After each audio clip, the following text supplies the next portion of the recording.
Hey guys, welcome to Kids Are Great Cooks. Today I'm going to show you how to make an easy homemade hummus. The first thing we're going to do is put 2 cups of garbanzo beans into the food processor.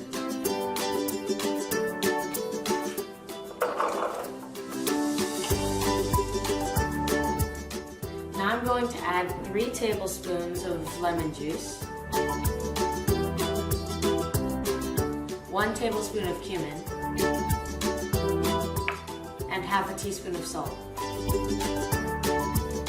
Now I'm going to add a bunch of cilantro. If you don't like cilantro, you don't need to put it in.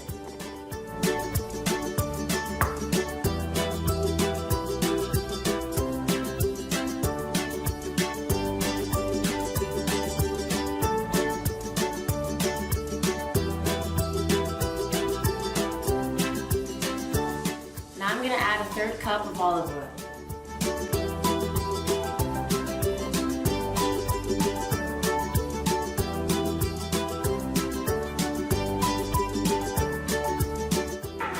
Now it's ready to eat.